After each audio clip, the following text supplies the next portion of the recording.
6 महीने तक इनकी कुछ पता नहीं लगी भाई इनका घर बच्चा होया।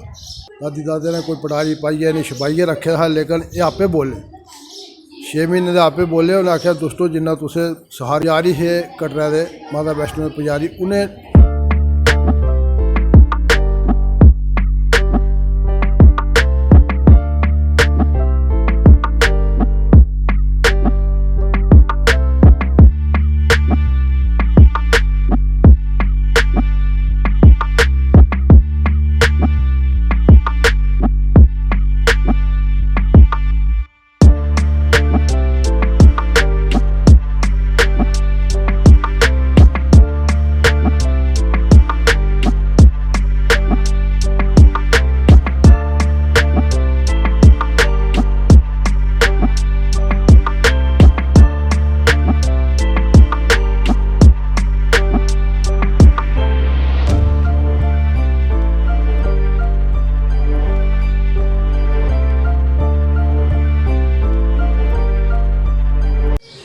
जय बाबा बिड्डा दी जी।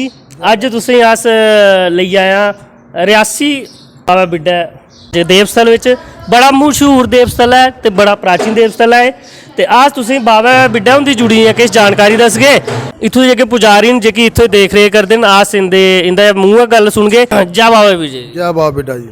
अच्छा तुस बाबा जी हुंदी कथा जो भी है असेंगी सुनाओ। अज कोला 400-500 साल पहले की गल है। अस फिरोजपुर के रौहने वाले हैं। उत्थे लड़ाई झगड़े शुरू होए आपस बिच बरादरी दे। जिहड़ा ज़्यादा जोर वाला तबका हा उन्हें साढ़े हत्या शुरू कर दी, साढ़े बच्चे मारना शुरू कर दिते। साढ़े बजुर्ग उत्थों चलिए इत्थे जंगल ही डेरा लाया बिड्डा ने। बियाबान जंगल है, इत्थे कोई बस्ती नहीं। तो इत्थे आनिए डेरा लाया। उसके बाद वो भी पिछे पिछे आइए। तो साढ़े घर जिहड़ा बच्चा होंदा हा उसी वो मारी दिंदे। उसके बाद साढ़े इत्थे बिड्डा आए थे, साढ़े बाबा जी ने जन्म लिया, साढ़े खानदान परिवार। 6 महीने तक इनकी कुछ पता नहीं लगी भाई इनका घर बच्चा होया। उन्हें जिसलै पता लगी आए मारने तो बाबा जी खुद बोलिए घर दादी दादा है, बाकी माता पिता इनके गए थे जिमीदारी करने, कमकाज करने गए थे। दादी दादे को छोड़े था। दादी दादे ने कोई पटारी पाइए नहीं छपाइए रखे था, लेकिन ये आपे बोले 6 महीने दे आपे बोले। उन्हें आख्या दोस्तों जिन्ना तुसें सहार किया अत्याचार किया इसी बंद कर दियो, आइंदा यह अत्याचार नहीं करो। वो नहीं समझे, उन्हें इंदी भी हत्या कर जिसलै इंदी हत्या कर दी अखी अन्ने होइए, पिछे कोई रस्ता नहीं लभ्या। फिर लगे माफिया मंगल, जो खान के कीड़े हो जान, जो पीन के खून हो जा, उनका जीना मुश्किल हो गया। फिर बाबा जी का स्थान इत्थे बनाया। पहले उपरली एक जगह इत्थे बनाया, उत्थे भी नहीं कामयाब होया। फिर इत्थे बनाया छोटा जिहा मंदिर बनाया। पहले बड़ी मुश्किल के मन्ने बाबा जी मनते न है तो फिर मन्ने, लेकिन उन्हें फिर भी शाप दिता कि तुंदा एक परिवार इत्थे रहो, बाकी कोई नहीं इत्थे रहो। तो अज भी एक परिवार उनका उस खानदान का इत्थे है। तो साढ़े उनके आपू च बड़े जबरदस्त छिन्ने चाह है, वो नहीं इत्थे आई सकते, अस उधर नहीं जाई सकते। उसके बाद ये मंदिर बनया, पत्थर का मंदिर था, बड़ा छोटा जिहा मंदिर था। कोई मिगी संभाल है अपनी, छोटा जिहा दरवाजा होंदा हा। तो दादा जी मिगी अंदर बांधते जाओ दिया बत्ती करो। तो शनान कराते अस पानी वो थल्ले सूह नाला आंदे हे पानी ना थोंदा इत्थे बिड्डे। तो अगे पिछे अस खेलना, इत्थे बड़ा जंगल झाड़ियाँ खजूरी के बूटे, वो बड़े यानी जंगल गै हा एक किस्म इत्थे। अस लोग साढ़े खानदान ने इत्थे बिड्डा आवाज़ किया है बिड्डा। उसके बाद कुछ भी सप लड़ता हा, कुछ भी होंदा हा, बीमार होंदा हा, कोई अस्पताल हा जाता, इत्थे ठीक होंदे हे बाबा जी के चरणें जित्थे नटाए दे ना जनाब, तो पलाना बूती खलानी ठीक हो जाता। आस्ता आस्ता आस्ता इत्थे फिर प्रोजेक्ट का काम शुरू होया। 1970 की गल है। इत्थे कम लग्या, सामने रोड का काम लग्या। पुजारी है कटरा दे माता वैष्णो पुजारी, उन्हें ठेका ले था। सामने कम लगे दा, प्हाड़ी अपने आप चली पई। उन्हें होर कोई याद नहीं आया, सिर्फ बाबा जी याद आए, बाबा जी असें बचाओ। तो नहीं तो सारा यानी पूरी प्हाड़ी चली और पूरे बंदे थल्ले चलिए पूरे उस स्लाइड में ना सारे जीवत बची गए, कुछ कोई नुकसान नहीं होया। तो उन्हें बाबा जी ने भी बड़ा मंदिर बनाया।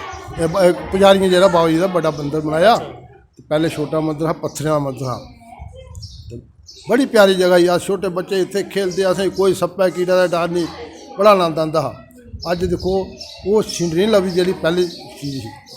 ओह्दे बाद मनता होंदी होंदी इत्थे कंपनी ICC कंपनी आई, उन्हें भंडारे शुरू किए।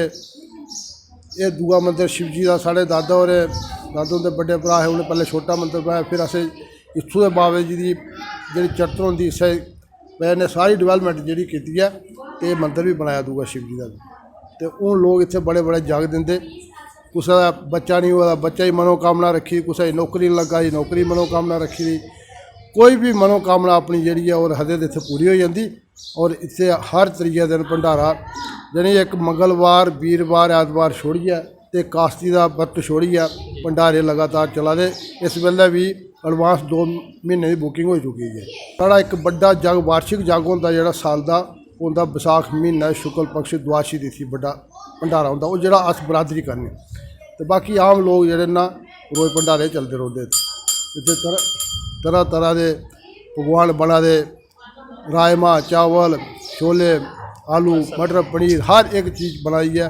बाबा जी भोग लगदा मिट्ठा भोग, ते मिट्ठे चौलें दा भोग होई सकदा, गुड़ा दे चौलें दा अति उत्तम भोग, बर्फी दा लड्डू दा मिठाई का भोग लगदा इत्थे। बाकी अस सारी जनता जो बाकी ना इत्थे प्याज लहसुन का इस्तेमाल नहीं होंदा। बिल्कुल वैष्णो भोजन बनता, प्याज लहसुन तक भी नहीं इत्थे लगदा। तो अज्ज ये मानता इन्नी बड़ी हो चुकी है, तो हूँ जिन्नी लोकें दी मनोकामना पूरी होंदी अपने जग भंडारे करदे रौंह्दे। अच्छा, तुसें दस्सेआ तुंदी केह्ड़ी बलादर है, ते कन्नै असेंगी जेह्ड़ा रुट्टे दा प्रशाद तुस देआ दे हो एह्दा भी थोड़ा असेंगी सनाओ, है ना। सब तो पहले इत्थे रोटे का प्रशाद चलिया। ते तुसें पता साढ़े कोई भी देवता होंदे हे, तो सारे डोगरे लोग आं ते अस रोटे गै बनाने आं। हनुमान जी दा भी अस रोटे बनाने आं, होर भी अपने देवते दा जियां बाबे अकाली वीर होई गे उंदा भी रोटे बनाने आं। ते इत्थे भी रोटे का प्रशाद जेह्ड़ा शुरू च रोटे प्रशाद गै लगदा। ते गुड़े दे मिट्ठे चौल बनांदे, उंदा भोग लगदा। अज्ज ते खंडू दे चली पे, लेकिन खीर दा भोग लगदा इत्थे। तो जब सब तो उत्तम रोटे का प्रशाद है इत्थे, और गुड़ का प्रशाद। ये तो है कि बड़ा उत्तम प्रशाद मन्नेआ गया। बलादर जी है पहले साड़ी बरादर ही भरोच, फिरोजपुर के रोने वाले अस। उत्थे साड़ी जात ही भरोच ब्राह्मण। इत्थे आने कन्नै अस बैड कुआने बिड्डा दे बैड। हाँ जी, साड़ी बैड बरादरी बड़ी है, चनैनी भी है साड़ी बैड बरादरी। इधर ऊपर भी है शेर संधुआ चौड़ा कोट साइड भी है, तो बैड बरादरी।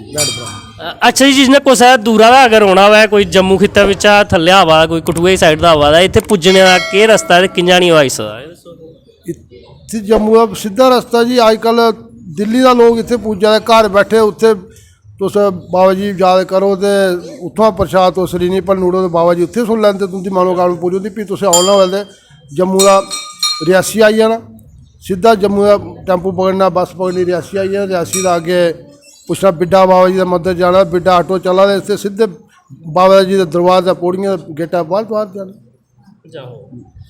जय हो बाबा बिड्डा जी हुंदी।